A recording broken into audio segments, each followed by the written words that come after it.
दोस्तों नमस्कार। यदि मृत्यु और इस लोक के बाद अगर परलोक की बात हो और भगवत गीता का नाम ना आए, ऐसा हो ही नहीं सकता।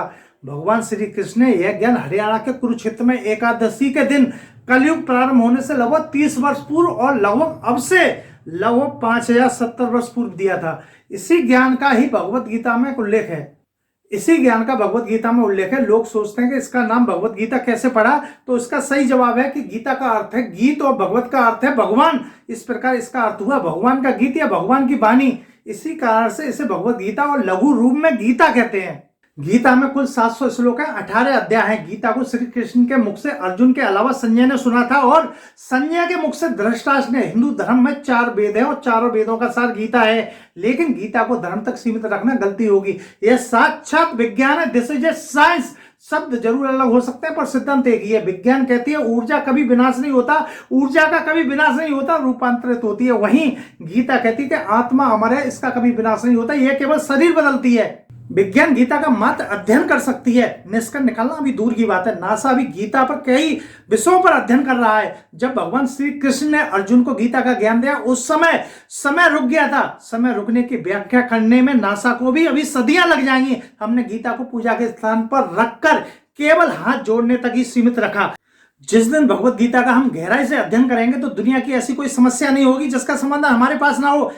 भगवत गीता केवल एक धर्म की किताब नहीं है। आप इस प्रकार समझें कि जब बाजार से हम कोई कार लेके आते हैं, कोई फ्रिज लेके आते हैं, तो उसके साथ एक मैनुअल आता है। जैसे कार लेके आए तो उसके साथ गियर का मैनुअल आता है कि गियर आखिर कैसे लगता है, कौन सा गियर आगे लगता है, कौन सा गियर पीछे लगता है। अब तो नई नई टेक्नोलॉजी आ गई है, तो उन टेक्नोलॉजी को समझाने के लिए, इंसान को समझाने के लिए कार के साथ, फ्रिज के साथ या एसी के साथ एक मैनुअल आता है। अगर हम मैनुअल को बिना पढ़े अगर उसे ऑपरेट करेंगे तो हो सकता है कि परिणाम हमारे विपरीत चले जाए। हो सकता है कार में हम उल्टे गियर लगा दें जिससे कि नुकसान हो जाए। इसी प्रकार आदमी के, इंसान का जो शरीर है उसका भी एक मैनुअल है। उस मैनुअल का नाम है भगवत गीता। अगर भगवत गीता का हम अध्ययन करते हैं तो हमारे शरीर में, यानी जन्म से पूर्व और जन्म के बाद और मृत्यु के बाद भी उस चीजों का सभी का समाधान लिखा हुआ है। वो एक तरह से इंसान का मैनुअल है।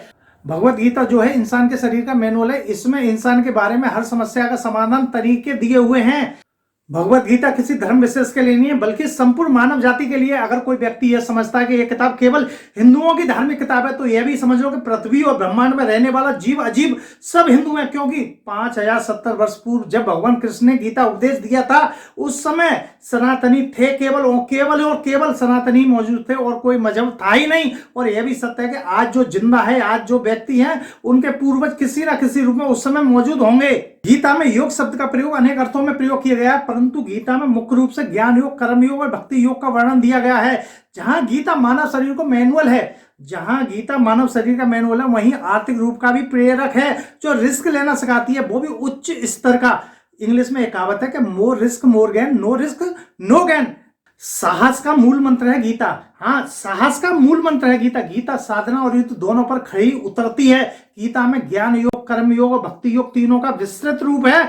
वहीं इसमें धर्म और देश रक्षा के लिए लड़ना, शस्त्र उठाना भी दिया गया है। वहीं इसमें धर्म और देश रक्षा के लिए शस्त्र उठाना और जीवन का मोह त्याग कर लड़ जाना भी सिखाया गया है। धर्मो रक्षति रक्षता। जिस भगवत गीता की कोर्ट में कसम खिलाई जाती है, अगर वो पाठ्यक्रम में अनिवार्य रूप से शामिल हो जाए तो हो सकता है कि कोर्ट में कसम खिलाने की जरूरत ही ना पड़े।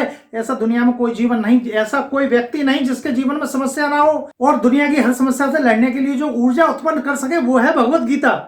गीता एक ऐसी शक्ति है जो जीना और मरना दोनों एक साथ सिखाती है, साथ ही साथ जीवन और मृत्यु के अंतर को खत्म करती है। इस भगवत गीता की सबसे बड़ी विशेषता यह है कि जीवन के साथ भी और जीवन के बाद भी। आज बड़ी बड़ी कंपनियां और कारपोरेट गीता के सेमिनार करा रहे हैं, जिससे वो अपने कर्मचारियों का अंतर्निहित शक्तियों का विकास कर सकें। भगवत गीता जीवन के साथ और जीवन के बाद भी। हरे कृष्णा, वंदे मातरम।